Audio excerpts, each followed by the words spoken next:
Hallelujah, praise the Lord. ஆண்டவராகிய இயேசு கிறிஸ்து நாமத்தினால உங்களை வாழ்த்துகிறேன். கர்த்தர் உங்களை ஆசீர்வதிப்பாராக.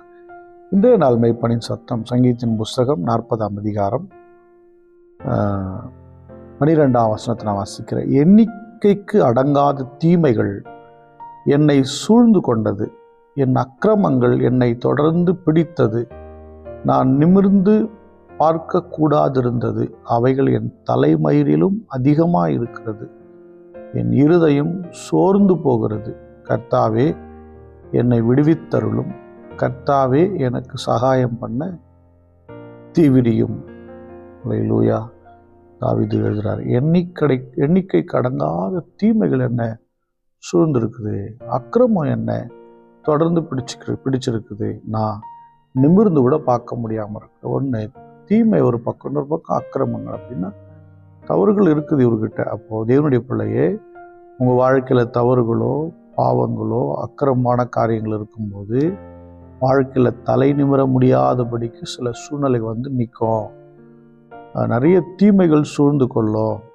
நீங்கள் இப்படிப்பட்ட ஒரு சூழ்நிலை நீங்கள் சிக்கிட்டீங்கன்னா கர்த்தரை நோக்கி பார்க்க கற்றுக்குங்க. என் இருதையெல்லாம் சோர்ந்து போகுது, மனசு சோர்ந்து போகுது. நம்ம தவறுகள் செய்வோம், நமக்கு தெரியல, இல்லை சில நேரம் தெரிந்து நம்ம சில ஆசைகளினால சில தவறுகளை செஞ்சிடறோம் பாருங்கள்.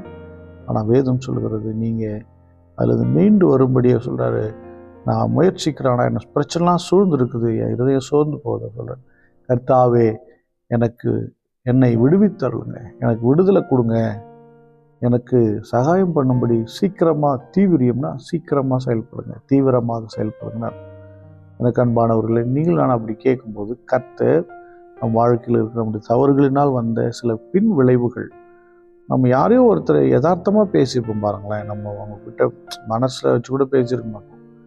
பட் சில நேரங்களில் அது வந்து நாம் கர்த்தரை விட்டு தூரம் போகும்போது அது வேறு மாதிரி க்ரியேட் பண்ணும். கர்த்தரோடு இல்லை அப்படின்னா, பாவத்தோடு போனால் வேறு மாதிரி க்ரியேட் பண்ணி நமக்கு ஒரு தலைகுனி உண்டு பண்ணோம், நமக்கு பிரச்சனைகளை கொண்டு வந்து வச்சு நமக்கு புரியாது, இது ஏன் வந்ததுன்னே தெரியாது. ஆனால் இந்த சூழ்நிலையில் நமக்கு உதவி செய்ய கர்த்தர் மட்டும்தான் உதவி செய்ய முடியும், அவர் மட்டும்தான் சகாயம் பண்ண முடியும், அவர் மட்டும்தான் நமக்கு ஆதரவாக இருக்க முடியும், அவர் மட்டும் விடுதலை கொடுக்க முடியும். ஸ்தோத்திரம் பண்ணுவோமா? ஸ்தோத்திரம் ஆண்டவரே, எங்கள் அக்கிரமங்கத்திலிருந்து, எங்களுடைய தலைகுனிவிலிருந்து, எங்களுக்கு விரோதமான பகையிலிருந்து நீங்கள் தான் விடுதலை கொடுக்கணும். ஸ்தோத்திரம். விடுதலை உண்டாவதாக, விடுதலை உண்டாவதாக. ஸ்தோத்திரம். அன்பின் பிதாவே, பிள்ளைகளை ஆசீர்வதி. கர்த்தர் தேவ தயவு உங்கள் பிள்ளைகளோடு கூட இருப்பதாக இயேசு கிறிஸ்துவின் நாமத்தினால் ஜெபிக்கிறேன் ஜீவ நல்ல பிதாவே. ஆமென். God bless you. Bye bye.